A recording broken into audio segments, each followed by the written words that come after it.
Welcome to our report on environmental law. We will be reporting about the RA 9275 or the Philippine Clean Water Act of 2004. We are group number 8.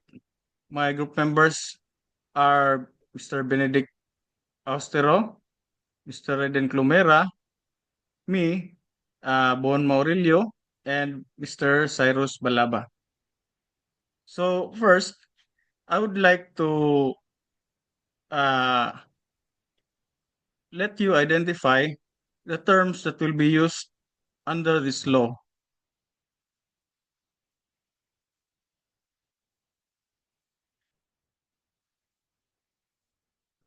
Aquifer.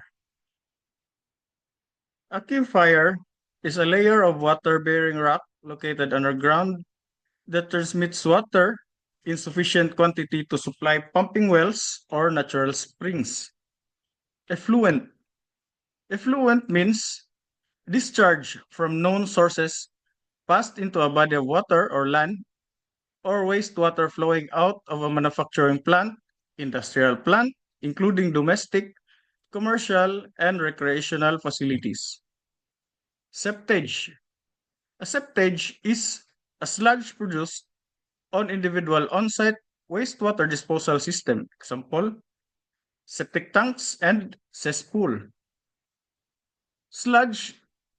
Sludge is a residue generated from a wastewater treatment plant, water supply treatment plant, or water control pollution facility.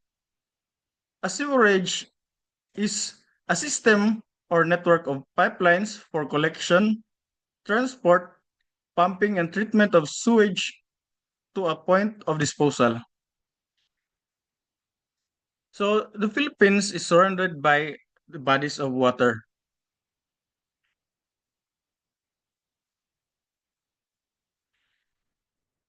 The law, Republic Act 9275, is an act providing for a comprehensive water quality management and for other purposes, or the Philippine Clean Water Act. It pursue a policy of economic growth in a manner consistent with the protection, preservation, and revival of the quality of our fresh, brackish, and marine waters. It is signed by President Gloria Macapagal Arroyo on March 22, 2004, took effect on May 6, 2004, and the implementing rules and regulations, the agency is the Department of Environment and Natural Resources under Administrative Order number 2005-10.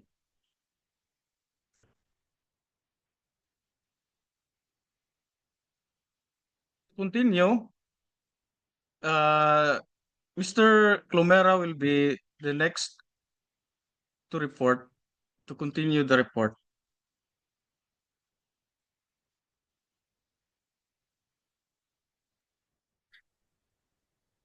Thank you, Sir Bon. To continue the report regarding the Clean Water Act, we are going to discuss institutional mechanism. So the primary agency responsible for the implementation of this act for the RA 9275 is the DENR. Its function is to formulate and apply standards for the transport and disposal of effluent, sewage, and septage off-site.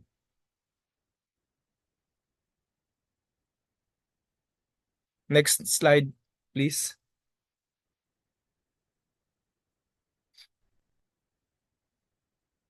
So Article 1, Section 3 of the RA 9275 is the one, water quality management. In all water bodies, abatement and control of pollution from land-based sources. Number 2, water quality standards and regulations. civil liability, and penal provisions. Enforced irrespective of sources of pollution. Next, please. Designation of water quality management area. As of 2016, EMB has designated 31 water quality management all over the country. It also established and effect water quality surveillance and monitoring network.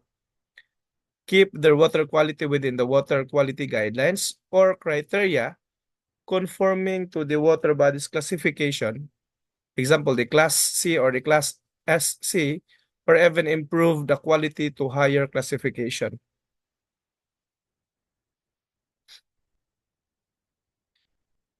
So in the slide,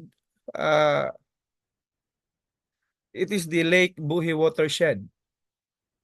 Next slide, please. And the Naga River.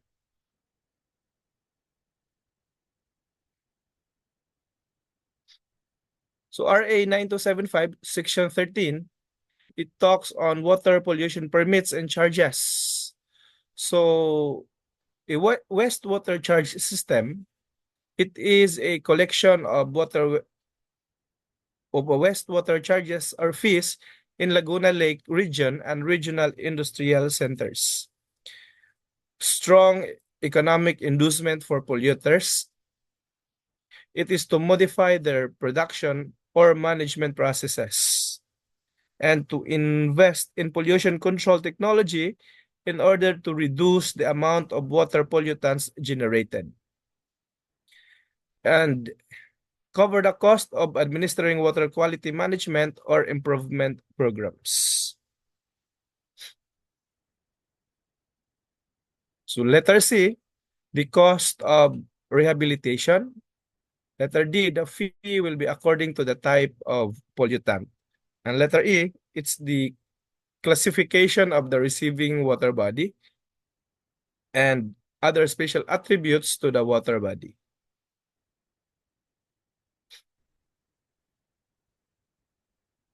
The fee shall be based on 1.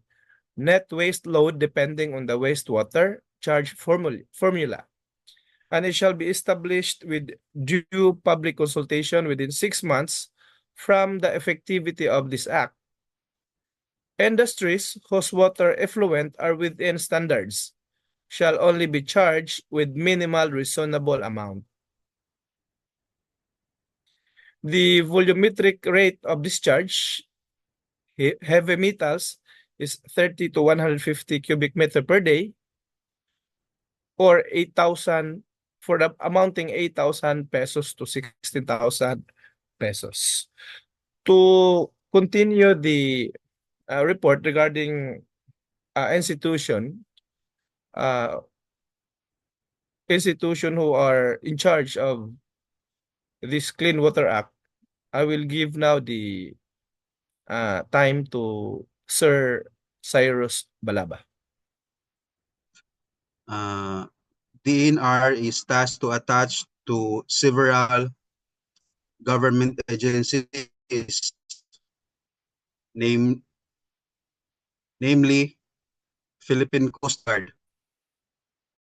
Philippine Coast Guard, in coordination with Department of Agriculture and the Department of Environment and Natural Resources, shall enforce for the enforcement of water quality standards in marine waters set pursuant to this act, specifically from offshore sources. Next is the Department of Public Works and Highways. DPWH, through its attached agencies such as the Metropolitan Waterworks and Sewerage System, or MWSS, Local Water Utilities Administration, and including other urban water utilities, for the provision or sewerage and sanitation facilities and the efficient and safe collection, treatment, and disposal of sewage within their area of jurisdiction. Next is the Department of Agriculture. In addition to regulating pollution of water bodies, DNR shall formulate and apply standards for the transport and disposal of effluent, sewage, and septage off-site, whether offshore or on land, as well as disposal of individual waste on land. The Department of Agriculture shall develop guidelines for the use of wastewater for irrigation purposes or as soil conditioner or fertilizer. Next is the Bureau of Fisheries and Aquatic Resources. Their task is for the prevention and control of water pollution for the development, management, and conservation of the fisheries and aquatic resources. Next is the Department of Health. Department of Health shall be primarily responsible for the promulgation, revision, and enforcement of drinking water quality standards. Next is the Department of Science and Technology. In coordination with the department and other concerned agencies, shall prepare a program for the evaluation, verification, development, and public dissemination of pollution prevention and cleaner production technologies. Next is the Department of Education, Commission of Higher Education, Department of Interior and Local Government, or the DLLG, and the Philippine Information Agency shall assist and coordinate with the department in the preparation and implementation of a comprehensive program pursuant to the objectives of this act. Article 5, Section 27 is the civil liability or penal provisions. Prohibited acts. Operating facilities that discharge regulated water pollutants without the valid required permits or after the permit was revoked for any violation of any condition therein. Disposal of potentially infectious medical waste into seawater by vessels unless the health or safety of individuals on board the vessel is threatened by a great and imminent peril. To continue the reporting, may I call it Sir Benz Oxtero.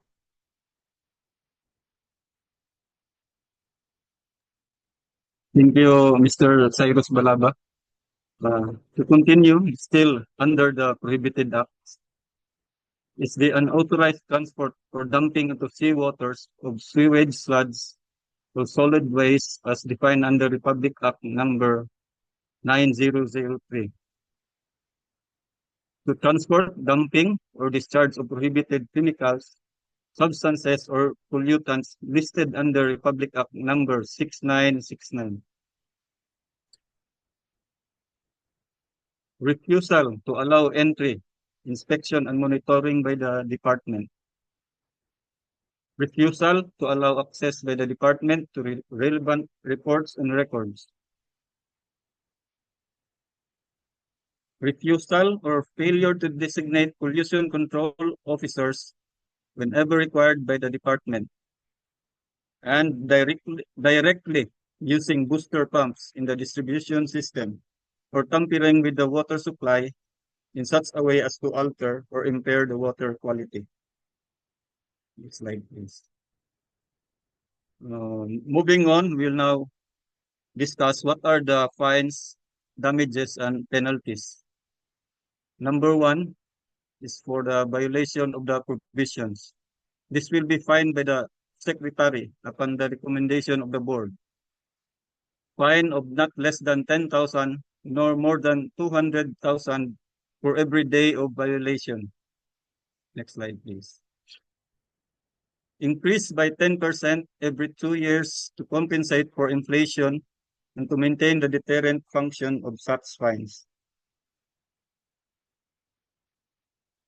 Number 2, failure to undertake cleanup operations willfully or through gross negligence. Imprisonment of not less than 2 years and not more than 4 years. And a fine not less than 50,000 pesos and not more than 100,000 pesos per day for each day of violation.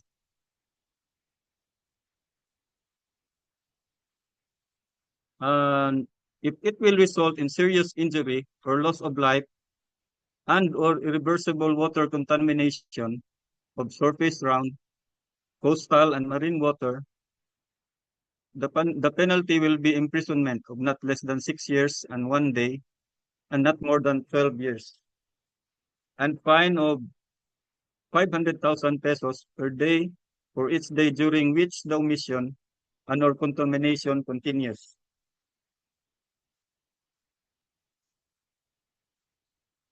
In a jurisprudence as cited in Universal Rubina Corporation versus the Laguna Lake Development Authority, the court through Justice Carpio Morales underscored that the protection of the environment, including bodies of water, is no less urgent or vital than the pressing concerns of private enterprises, big or small. In this case, Petitioner Rubina is engaged in, among other things, the manufacture of animal feeds in its plant in Bagong Ilog, Pasig City. Laguna Lake Development Authority, respondent through its Pollution Control Division Monitoring and Enforcement Section, after conducting a laboratory analysis of petitioner's corn oil refinery plant's wastewater, found that it failed to comply with the government standards provided under DNR AO numbers 34 and 35, series of 1990. Petitioner was ordered to pay the accumulated daily penalties amounting to a total of 1,247,000 without prejudice to the filing of other cases for its subsequent violations. Petitioner challenged by certiorari LLDA's orders before the Court of Appeals, attributing to LLDA grave abuse of discretion in disregarding its documentary evidence. The appellate court affirmed. Petitioner went to the Supreme Court. In denying the petition, the court held that the petitioner failed to exhaust the administrative remedy of appeal to the DNR secretary. The court further held that everyone must do their share to conserve the national patrimony's meager resources to the benefit of not only this generation, but of those to follow. The length of time alone it took petitioner to upgrade its wastewater treatment facility from 2003 to 2007, a move arrived only under threat of continuing sanctions, militates against any genuine concern for the well-being of the country's waterways. Next slide.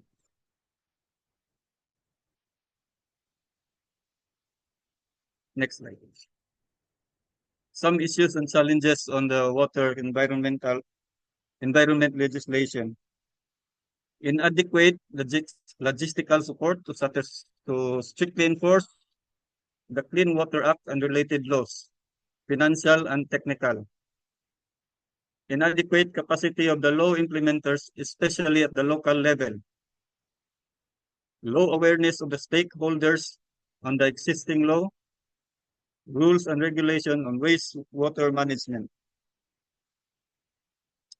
Weak cooperation among different government agencies and local government units, hence derail law enforcement. And big investment on the part of industrial establishment to put up water treatment facilities. The Philippines is blessed with water resources, which have played a significant role in its development. The Clean Water Act is one way to safeguard these water resources. It provides sanctions for those who will pollute the water. The success of the Clean Water Act depends on its implementation and on each individual's effort to protect these water resources. Thank you and God bless everyone.